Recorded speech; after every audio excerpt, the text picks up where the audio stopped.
हमारे YouTube channel. आज हम स्टार्ट करने वाले हैं ह्यूमन हेल्थ एंड डिसीज़, जो कि चैप्टर 8 है क्लास 12th का। ठीक है, इससे पहले हमने क्या किया है, इससे पहले हमने 1 से लेके 7 चैप्टर तक कंप्लीट कर लिया था 12th का, और 1 से लेके एटलीस्ट हम 10 चैप्टर तक, है ना, बायोमोलिक्यूलर सेल डिवीज़न वाला चैप्टर किए थे। 11th का 10 चैप्टर तक कंप्लीट कर चुके हैं। आपने नहीं देखा तो प्लीज़ जाके उन पार्ट्स को एक बार देख लीजिए, विजिट कर लीजिए। ओके, तो आज हम स्टार्ट करते हैं human health and disease without wasting your time. Let's start the video. तो सबसे पहले हेल्थ का मीनिंग समझो कि हेल्थ क्या होता है। It is a state in which our body is physically, mentally, sexually fit with the lack of any disease. यानी कि एक ऐसा स्टेट जिसमें हमारी बॉडी जो है फिजिकली, मेंटली और सेक्सुअली का मतलब हम रिप्रोड्यूस कर सकें, ऐसी वाली स्थिति हमारी बॉडी की, ठीक है, जिसमें कोई भी डिसीज़ ना हो, डिसऑर्डर ना हो, उसी को हम हेल्थ कहते हैं। क्लियर। अब डिसीज़ क्या होता है? When our health is affected by any genetic disorder, infection और lifestyle disorder like food, water, exercise given to our body, इनमें इम्प्रॉपर वे में अगर होता है, इनमें यानी कि एक्सेसिव फूड कंजप्शन, ठीक है, ड्रिंकिंग, समझ रहे हो, अल्कोहल वगैरह जो भी बिवरेजेस हैं, एंड अगर एक्सरसाइज नहीं करते, इम्प्रॉपर होता है आपका डाइट, ठीक है, इससे डिसीज़ पैदा होती है। या फिर कोई भी चीज़ जो कि हमारे हेल्थ को, है ना, अफेक्ट करती है और किसी अनदर स्टेट में लेके जाती है। फॉर एग्जांपल, एक स्टेबल स्टेट से अनस्टेबल स्टेट में जाना, उसी को हम डिसीज़ कहते हैं। क्लियर है, एकदम सिंपल भाषा में। अब यहाँ पे एक छोटा सा नोट है कि blood circulation was discovered by William Harvey. NCERT में दिया हुआ है, तो मैं सोचा छोड़ना नहीं चाहिए इस पॉइंट को। तो विलियम हार्वे ने ब्लड सर्कुलेशन को डिस्कवर किया। डिसीज़ जो है दो टाइप की होती है, एक कंटेजियस डिसीज़ और नॉन कंटेजियस डिसीज़, यानी कि एक इन्फेक्शियस डिसीज़, एक नॉन इन्फेक्शियस डिसीज़। ठीक है, इन्फेक्शियस डिसीज़ के अंदर आता है वायरल, बैक्टीरियल एक्सेट्रा डिसीज़, और नॉन इन्फेक्टियस के अंदर आता है जैसे कि कैंसर हो गया, अल्कोहल से रिलेटेड डिसीज जैसे कि liver cirrhosis, drug addiction disease etcetera. ये सारी चीज़ें क्या है, नॉन इन्फेक्टियस, यानी कि फैलती नहीं है। क्लियर। अब देखो आगे और पढ़ते हैं कि क्या होता है। Wide range of organism belonging to the bacteria, virus, protozoan, fungi, helminths etcetera could cause disease in man. Such disease causing organism are pathogen. देखो हमारे शरीर में, ह्यूमन बींग्स में या एनिमल्स में bacteria, virus, protozoan, fungi, helminths, कई सारे organism होते हैं, माइक्रो ऑर्गेनिज्म, जो कि डिसीज़ कॉज करते हैं, डिसीज़ पैदा करते हैं, और उन्हीं को हम, डिसीज़ पैदा करने वाले ऑर्गेनिजम्स को हम कहते हैं पैथोजन। क्लियर, एकदम सिंपल चीज़ है। ठीक है, अब let's discuss some disease and about their causative organisms, यानी कि जो पैथोजन्स हैं उनके बारे में और डिसीज़ के बारे में हम पढ़ते हैं। क्लियर। सबसे पहले हम बैक्टीरियल डिसीज़ को पढ़ेंगे, देन वायरल को, देन फंगल को, प्रोटोजोल को, देन हेलमिंथस को। ठीक है, बीच बीच में ऑर्डर इधर उधर हो सकता है, तो कोई दिक्कत नहीं है, हमको पढ़ना तो सभी है ना। तो पहले बैक्टीरियल डिसीज़ को हम स्टार्ट करते हैं। सबसे पहला बैक्टीरियल डिसीज़ है टाइफॉइड। याद रखना, न्यू में क्वेश्चन कभी कभी आ जाता है कि डिसीज़ का नाम दे देगा मैच द फॉलोइंग में, और सामने उसका पैथोजन रहेगा, आपको मैच करना होगा कि कौन सा डिसीज़ का कौन सा पैथोजन है। ठीक, कभी कभी बैक्टीरिया, वायरस भी लिख के दे देता है, तो आपको ध्यान देना होगा। ठीक, तो टाइफॉइड सबसे पहला, its causative organism is Salmonella typhi bacteria and the disease is detected और confirmed by the Widal test. यानी विडाल टेस्ट के द्वारा इस डिसीज़ को कन्फर्म किया जाता है। इसके सिम्टम क्या हैं? Sustained high fever 39 to 40 degree Celsius, इसमें कंटिन्यू फीवर रहेगा, weakness, stomach pain, constipation, headache. In severe cases this disease lead to the intestinal perforation and death में। सो हमने सिम्टम्स को देख लिया, इसमें सिम्टम क्या क्या होते हैं। ठीक है, समटाइम्स क्या होता है सिम्टम में, lead to the intestinal perforation, और डेथ भी आ सकती है कुछ केसेस में। ठीक है, इंटेस्टिनल परफोरेशन मतलब इंटेस्टिन में छेद हो जाएंगे, ब्लड लॉस होगा, इंटरनल ब्लीडिंग जिसको बोलते हैं वही होगा, और उस केस में डेथ भी आ सकती है पेशेंट की। ठीक है, तो ये सारे सिम्टम्स हैं टाइफॉइड के। कौन कौन सा था? वीकनेस था, कंटिन्यू फीवर रहेगा 39 to 40 डिग्री सेल्सियस, इसका क्या टेम्परेचर सस्टेन रहेगा। ठीक है, स्टमक में पेन होगा, कॉन्स्टिपेशन होगा, हेडेक होगा। ठीक है, और कुछ सीवियर केसेस में, यानी कि अगर डिसीज़ आगे बढ़ गई तो उस कंडीशन में इंटेस्टिनल परफोरेशन होने के कारण डेथ भी हो सकती है। नोट क्या करना है? Other name of typhoid is मैरीमेलन। अगर पूछेगा, है ना, कि अगर कभी कभी पूछ देता है टाइफाइड ना बोल के मैरीमेलन बोल देता है, और इसका पॉजिटिव एजेंट क्या है? Salmonella typhimurium bacteria. सीधा बोल देगा सैल्मोनेला टाइफी, बस याद रखना, ज़्यादा इंपॉर्टेंट नहीं है, मतलब नाम उसका सैल्मोनेला टाइफी, बस याद रख लेना, वो सही है। ठीक है, तो मोड ऑफ ट्रांसमिशन देखते हैं कि टाइफाइड कैसे फैलता है। टाइफाइड स्प्रेड और transmitted through water, food, and contaminated bye there pathogens. यानी कि देखो पैथोजन कौन सा था, सैल्मोनेला टाइफी और टाइफीम्यूरियम, ठीक है। ये अंडे देगा या फिर कुछ भी अपने जो बच्चे हैं, है ना, ऑफस्प्रिंग्स हैं, उनको वाटर और फूड में छोड़ेगा, ठीक है, वही तो देगा ना अंडे वगैरह। तो उसकी वजह से ना क्या होगा, वो जो फूड है या वाटर है वो कंटेमिनेट, गंदा हो जाएगा, और इसको फूड को जब कोई खाएगा तो उसके अंदर ये बैक्टीरियाज चले जाएंगे। क्लियर है, इस तरीके से इसका ट्रांसमिशन हो रहा है। And this pathogen reach small intestine, अंदर जाने के बाद स्मॉल इंटेस्टाइन में जाएंगे। From there they migrate to the other organs through blood. Clear है, इंटेस्टाइन में जाने के बाद, स्मॉल इंटेस्टाइन में जाने के बाद ये पूरे ब्लड के थ्रू अदर ऑर्गन्स में भी ट्रांसमिट होते हैं। तो ये था टाइफाइड, है ना, जिसमें हमें सिर्फ इतना याद रखना है कि टाइफाइड क्या है, बैक्टीरियल डिसीज़ है, और इसका पॉजिटिव एजेंट कौन है, सैल्मोनेला टाइफी बैक्टीरिया। क्लियर, थोड़े सिम्टम वगैरह थोड़े बहुत याद रखने हैं। और अगर पूछोगे ट्रीटमेंट क्या है तो ट्रीटमेंट नहीं बताऊंगा, मेडिसिन वगैरह नहीं बताऊंगा, क्योंकि आपको मेडिकल कॉलेज में पढ़ने के लिए मिलेगा। क्लियर, अभी जितना इंपॉर्टेंट है उतना ही पढ़ो, ठीक। सेकेंड डिसीज़ जो कि बैक्टीरियल डिसीज़ अगेन है, न्यूमोनिया। न्यूमोनिया के बारे में पढ़ते हैं। Its causative agent is Streptococcus pneumoniae या हीमोफिलस इन्फ्लुएंजाई। सबसे ज़्यादा पूछा जाता है हीमोफिलस इन्फ्लुएंजाई को, ऑप्शन में सबसे ज़्यादा आता है, आपको टिक करना है। बैक्टीरिया है, याद रखना। यानी कि न्यूमोनिया का पॉजिटिव एजेंट कौन है, स्ट्रेप्टोकोकस न्यूमोनियाई या फिर हीमोफिलस इन्फ्लुएंजाई बैक्टीरिया, ठीक। This bacteria infects the alveoli, जिसे एयर सैक ऑफ लंग्स भी कहते हैं। एंड एल्वियोलाई में, इस डिसीज़ के दौरान एल्वियोलाई जो होता है उसमें क्या होता है, वो फिल हो जाता है with the fluid leading to the severe problems in respiration. यानी कि देखो ऐसा होता है एल्वियोलाई, है ना, उसके बाहर एक आर्टरीज होता है ना, कैपिलरीज होती हैं, जिससे ब्लड का ट्रांसफ्यूजन होता है, CO2 बाहर, O2 अंदर, ठीक है। तो अगर यहाँ एल्वियोलाई में फ्लूइड भर जाएगा तो O2 और CO2 का डिफ्यूज़न नहीं होगा, है ना, O2 CO2, है ना, और O2 का डिफ्यूज़न नहीं होगा, ठीक है, क्योंकि लिक्विड भर जाएगा ना इसमें। तो इस वजह से रेस्पिरेशन में बहुत ज़्यादा प्रॉब्लम होगी न्यूमोनिया के दौरान, जब उसमें एल्वियोलाई में क्या होगा, एयर सैक ऑफ लंग्स में क्या होगा, फ्लूइड भर जाएगा। तो एक चीज़ हमेशा याद रखना कि न्यूमोनिया में, है ना, न्यूमोनिया में एल्वियोलाई यानी air sac of lungs damage होता है। क्लियर, और कॉमन कोल्ड वगैरह में नोज़, रेस्पायरेटरी पथवे जो है ना, पथवे वो डैमेज होता है। लेकिन न्यूमोनिया में क्या होता है, एल्वियोलाई डैमेज होता है मेन, ठीक। और उसमें नॉस्ट्रिल वगैरह वो सब डैमेज होते हैं कॉमन कोल्ड में, पता ही है आपको। नोज मतलब कि रेनी नोज होता है ना, मतलब नाक बहती है, कभी कभी बंद हो जाती है, समझ रहे हो। सिम्टम्स क्या हुआ, cough, fever, chills, cold, headache, and in severe cases lips और फिंगर जो नेल्स होते हैं, है ना, लिप्स और फिंगर के, देखो लिप्स तो ब्लू हो जाएंगी, है ना, फिंगर के नेल्स जो है ग्रे टू ब्लूइश हो जाएंगे कलर में, यानी कि लिप्स और फिंगर के नेल्स वो ब्लूइश हो जाएंगे कलर में, अगर जो डिसीज़ है वो ज़्यादा बढ़ गई तब, ठीक है। मेन जो सिम्टम है वो क्या है, कफ होता है, खांसी होती है, फीवर आता है, ठंड लगती है, हेडेक होती है, और कुछ बहुत ज़्यादा बढ़ने के बाद लिप्स ब्लू हो जाते हैं, फिंगर के नेल्स भी ब्लू हो जाते हैं। ट्रांसमिशन कैसे होगा, ये इंपॉर्टेंट रहता है ट्रांसमिशन, और इसका जो पॉजिटिव एजेंट है, बस ये दो इंपॉर्टेंट है, बाकी थोड़ा ये सब इन्फॉर्मेशन है, ज़्यादा ज़रूरी नहीं है, लेकिन ट्रांसमिशन याद रखना, और स्ट्रेप्टोकोकस न्यूमोनिया है करके हीमोफिलस इन्फ्लुएंजा है, ये आपको पॉजिटिव एजेंट यानी पैथोजन याद होना चाहिए। ट्रांसमिशन कैसे होगा, by inhaling the droplets aerosols release by the infected person और sharing glasses utensils infected person का। क्लियर, यानी कि जो मान लो कोई पर्सन आपके साथ बात कर रहा है, अगर उसने मास्क नहीं बना तो उसके जो स्पूटम है, सलाइवा है, उसके ड्रॉपलेट्स के थ्रू आप तक पहुंच सकता है और आप भी इन्फेक्ट हो सकते हो, या फिर उसके ग्लासेस, जूठे बर्तन जिसमें खाना खाता है, उस चीज़ को यूज़ करने के बाद आप इन्फेक्ट हो सकते हो। नोट क्या करना है, bacterial disease, typhoid, pneumonia, dysentery, plague, diphtheria, etcetera, ये सारे हैं।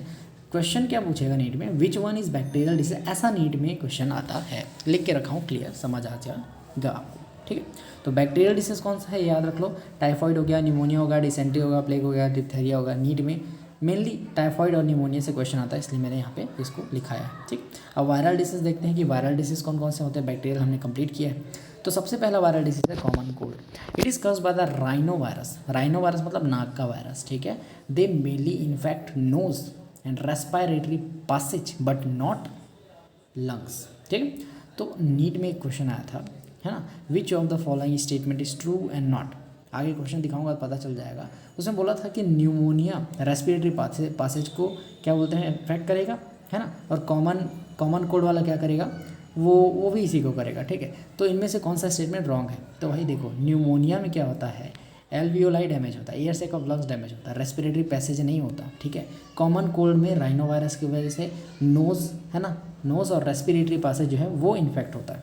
क्लियर, समझ आया? यानी कि कॉमन कोल्ड में नोज़ और रेस्पिरेटरी पैसेज डैमेज होगा और न्यूमोनिया में एल्वियोलाई डैमेज होगा, बस और कुछ नहीं। क्लियर, ठीक है। अब सिम्टम्स देखते हैं। सिम्टम्स क्या है कॉमन कोल्ड के? सबको पता है, 7 दिन, 3 से 7 दिन का रहता है इसका ड्यूरेशन, है ना, हफ्ते भर रहता है सर्दी वर्दी।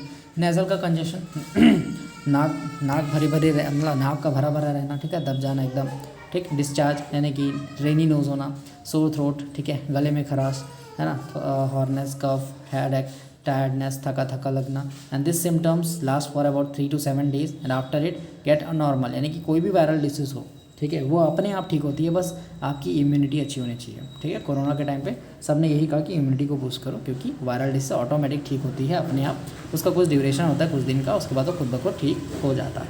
क्लियर, ठीक है। अब ट्रांसमिशन देखो, by sharing any food, any object और ऑफ एनी इन्फेक्टेड पर्सन। कुछ भी चीज़ अगर शेयर करते हो इन्फेक्टेड पर्सन का तो आपको कॉमन कोल्ड हो सकता है। क्लियर। अब देखो नोट क्या करना है। Common cold differs from pneumonia, यानी कि न्यूमोनिया और कॉमन कोल्ड कैसे अलग अलग हैं। न्यूमोनिया क्या है? सबसे पहले तो बैक्टीरियल डिसीज है। कॉमन कोल्ड क्या है? वायरल डिसीज है, पहला डिफरेंस। दूसरा डिफरेंस क्या है? Pneumonia pathogen infects alveoli, whereas common cold affects the nose and respiratory passage but not the lungs. ये नीट में आया, सोच रहे हो? देखो ध्यान से सुनो और समझो। नीट में एनसीईआरटी की लाइन आ जाती है भाई, कभी कभी एनसीईआरटी की डायरेक्ट लाइन बाय लाइन आता है क्वेश्चन, तो यही चीज़ है, ये चीज़ एनसीईआरटी की लाइन है और आपको बता दिया मैंने कि नीट में आता है, तो आप याद कर लिए, ठीक है, कोई दिक्कत नहीं है। डिफरेंस समझ आ गया कॉमन कोल्ड और न्यूमोनिया में, बस क्लियर है। अब हम आगे करते हैं प्रोटोजोअन डिसीज़। पहला उसका डिसीज़ है मलेरिया। प्रोटोजोआ क्या होता है? अगर आपने 11th में, क्लास 11th में सेकेंड चैप्टर पढ़ा है तो आपको समझ आ रहा होगा कि प्रोटोजोअन, फंगी, बैक्टीरिया, है ना, वायरस, ये सब क्या होते हैं। अगर नहीं पढ़ा, नहीं देखा वीडियो जाके देखो, वरना सब सर के ऊपर से चले जाएगा। फिर भी नहीं देखा है तो कोई नहीं, थोड़ा बहुत तो समझ आ ही जाएगा इधर, ठीक है। तो प्रोटोजोअन क्या है? मलेरिया, ठीक है। मलेरिया पहला डिसीज़, देखो मलेरिया डिसीज़ होता है ना, और ये किसकी वजह से होता है? किसकी वजह से होता है? फैल्सीपेरम, है ना, प्लाज्मोडियम, मेनली इसका जो प्लाज्मोडियम जो प्रोटोजोन होता है ना, उसकी वजह से होता है। क्लियर। तो मलेरिया डिसीज़ है और उसका पैथोजन कौन है? प्लाज्मोडियम। 3 टाइप के प्लाज्मोडियम होते हैं, एक वीवैक्स, एक प्लाज्मोडियम मलेरिया जो कि कॉमन है, प्लाज्मोडियम फैल्सीपेरम एक और है, ठीक है। तो प्लाज्मोडियम वीवैक्स और प्लाज्मोडियम मलेरिया बहुत कॉमन है इंडिया में, लेकिन प्लाज्मोडियम फैल्सीपेरम जो है सबसे ज़्यादा डैमेज करता है, विटल है ना, बहुत बहुत ही ज़्यादा खतरनाक है, ये डेथ कर सकता है किसी पेशेंट का, है ना। तो सबसे खतरनाक, देखो ये दोनों तो नॉर्मल बहुत ज़्यादा होते हैं पेशेंट को, लेकिन प्लाज्मोडियम फैल्सीपेरम अगर अटैक किया है और उस टाइम मलेरिया हो गया उसकी वजह से, तो भाई पेशेंट की जान भी जा सकती है। तो मलेरिया स्टार्ट करते हैं। It is caused by protozoans like Plasmodium vivax, Plasmodium malariae, Plasmodium falciparum. Okay, note क्या करना है? मैलिग्नेंट मलेरिया जिससे डेथ हो सकती है, कॉज्ड बाय प्लाज्मोडियम फैल्सीपेरम, यानी कि ऐसा मलेरिया जिससे डेथ हो सकती है उसे मैलिग्नेंट मलेरिया कहते हैं, जो कि प्लाज्मोडियम फैल्सीपेरम के थ्रू होता है। क्लियर।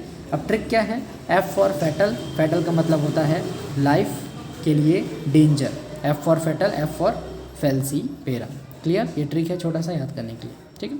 अब देखो stages in the life cycle of Plasmodium, सबसे इंपॉर्टेंट चीज़ यही होती है कि प्लाज्मोडियम की लाइफ साइकिल आपको नीट में पूछी जाती है। तो सबसे पहले चीज़, फीमेल एनाफिलस मॉस्किटो जो है वो पहले बाइट करेगा और उसी से इस प्लाज्मोडियम की पूरी लाइफ साइकिल स्टार्ट होगी। देखो स्टार्ट करते हैं।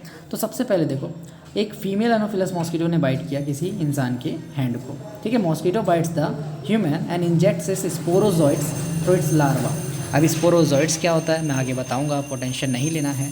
अब ये जो स्पोरोजोइड, देखो स्पोरोजोइड क्या है? एक इन्फेक्टियस स्टेज है, ठीक है, एक इन्फेक्टियस स्टेज है किसकी? प्लाज्मोडियम की। किसकी? प्लाज्मोडियम की इन्फेक्टियस स्टेज है जिसे हम स्पोरोजोइड कहते हैं, स्पोरोजोइड कहते हैं, है ना, उसके अंदर पाया जाता है। तो स्पोरोजोइड क्या होता है? एक चीज़ होता है जो कि इन्फेक्शन करता है, जिसकी वजह से मलेरिया होता है, बस इतना समझ लो। आगे आपको स्पोरोजोइड पूरी डिटेल में बताऊँगा, ठीक है। तो स्पोरोजोइड क्या हुआ? मॉस्किटो बाइट किया ह्यूमन को और इंजेक्ट किया अपना sporozoite into the it's saliva, ठीक है। अब स्पोरोजोइड क्या करेगा? लीवर को रीच करेगा through the blood and initially multiply, यानी कि देखो स्पोरोजोइट ब्लड के थ्रू लीवर में आया है ना, लीवर में मल्टीप्लाई करना स्टार्ट किया। क्लियर। अब देखो now sporozoites converts to schizont and then attack to the merozoites.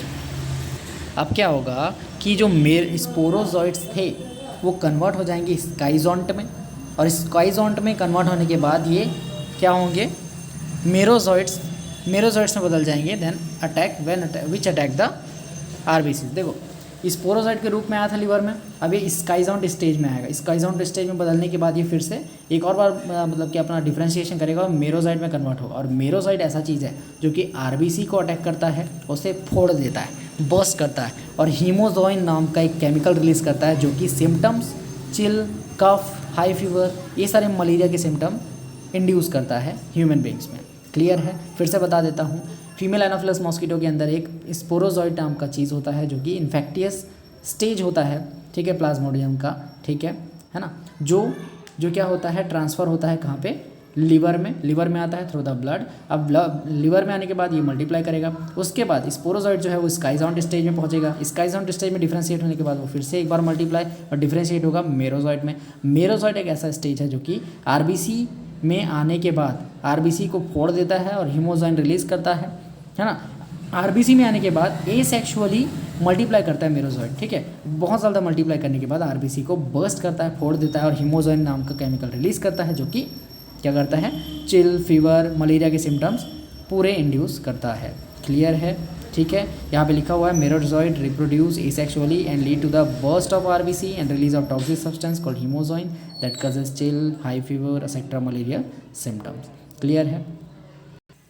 तो इससे आप लोगों को क्या समझ आया कि ह्यूमन के अंदर है ना, ह्यूमन के अंदर प्लाज्मोडियम का एसेक्सुअल स्टेज आ रहा है क्योंकि यहाँ पे एसेक्सुअल रिप्रोडक्शन हो रहा है। ठीक है, तो asexual phase occurs in the human host.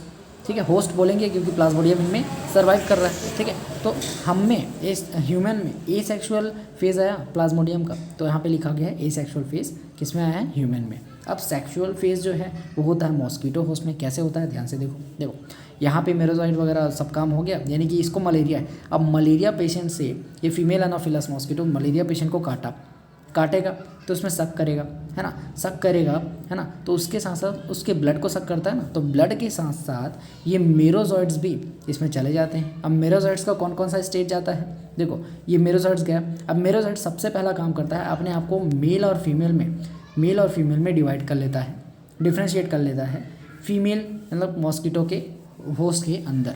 ठीक है, अपने आप को क्या किया, सबसे पहले मल्टीप्लाई कर दिया मेल और फीमेल में। अब ये मेल और फीमेल जायगोट मतलब कि अपना जो गैमेट है फीमेल और मेल गैमेट रिलीज़ करेंगे और उससे जायगोट बनेगा। क्या बनेगा, जायगोट बनेगा। क्लियर, ठीक है जी, क्लियर है। यानी कि देखो अब गैमेट्स हैं तो उनको हम गैमेटोसाइट्स बोलते हैं। तो female mosquito take gametocytes with the male blood male के साथ, है ना, ब्लड मेल के साथ यहाँ पे लिया। अब जो गैमेट्स हैं वो एक दूसरे के साथ क्या करेंगे, मेट करेंगे, क्रॉस करेंगे, जिससे जायगोट बनेगा। और जायगोट कहाँ बनेगा, फर्टिलाइजेशन होकर इन स्टमक, तो स्टमक में जायगोट बना है।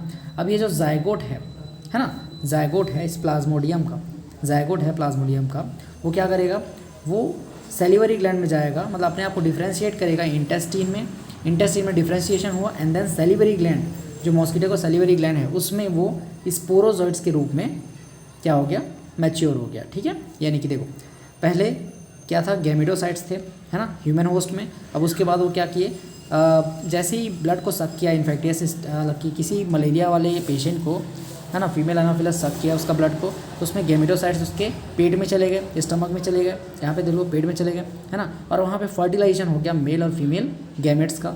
सेक्सुअल फेज होकर इसलिए बोल रहा है, फर्टिलाइजेशन होगा जिससे जायगोट बना। अब ये जो जायगोट है प्लाज्मोडियम का वो ट्रांसफॉर्म होगा किस में, स्पोरोजोइट्स में। ठीक है, क्लियर है। ये मेरोजोइट्स वही प्लाज्मोडियम का ही है, ठीक है, प्लाज्मोडियम ही है मान लो। ठीक है, अब ये जो है ना जायगोट वो बन गया क्या, स्पोरोजोइट में ट्रांसफॉर्म हो गया, इंटेस्टीन में मैच्योर हुआ।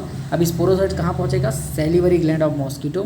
अब सलाइवा के थ्रू देखो, अब मॉस्किटो के सैलिवरी ग्लैंड में है, अब दांत में तो सलाइवा आता ही है ना, तो जब ये किसी को काटेगा, नॉर्मल ह्यूमन बींग्स को काटेगा, तो इसके सलाइवा के थ्रू स्पोरोजोइट्स ट्रांसफ़र होंगे किसी हेल्दी ह्यूमन में, उसके ब्लड के थ्रू फिर लीवर में जाएंगे और फिर से मल्टीप्लाई होंगे, फिर से स्काइजोट स्टेज के बाद मेरोजोइट स्टेज में जाएंगे और फिर से आरबीसी को बस्ट करके फिर से मलेरिया कस करेंगे और ये साइकिल कंटिन्यू चलता रहेगा। क्लियर है, एकदम सिंपल से समझाया हूँ, कोई दिक्कत नहीं होनी चाहिए इस साइकिल में। यही था प्लाज्मोडियम का लाइफ साइकिल, जिसमें 2 होस्ट होते हैं, एक हमारा ह्यूमन और एक होता है मलेरिया जो कि फीमेल एनाफिलस है। मलेरिया यानी कि मलेरिया बोलता हूँ यार, फीमेल एनाफिलस मॉस्किटो में सेक्सुअल स्टेज आ रहा है क्योंकि सेक्सुअल रिप्रोडक्शन होता है गेमेटोसाइट्स का, और ह्यूमन होस्ट में ए सेक्सुअल रिप्रोडक्शन होता है किसका, मेरोसाइट्स का। क्लियर है? तो पूछे अगर क्वेश्चन कि ह्यूमन होस्ट में कौन सा साइकिल आता है, कौन सा फेज आता है, तो ए सेक्सुअल फेज आता है प्लाज्मोडियम का, और फीमेल एनाफिलस मॉस्किटो में कौन सा फेज आता है, सेक्सुअल फेज में आता है, सेक्सुअल फेज आता है। क्लियर है? ठीक, कुछ नोट देख लो मलेरिया से रिलेटेड।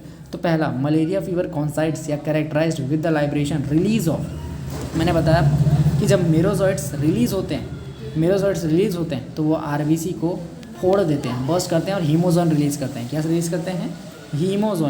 हीमोजोइन रिलीज करते हैं, जो कि मलेरिया का सिम्टम प्रोवाइड करता है या मलेरिया का सिम्टम इंड्यूस करता है। क्लियर है? तो मलेरिया कैरेक्टराइज किसके द्वारा किया जाएगा? Release of merozoites. ठीक, सेकेंड नोट क्या है? The infectious stage of malaria parasite the plasmodium that enters the human body, यानी प्लाज्मोडियम का कौन सा स्टेज या फेज जो है ना, वो इन्फेक्टियस होगा, तो वो है स्पोरोजॉइड। कौन है? स्पोरोजॉइड।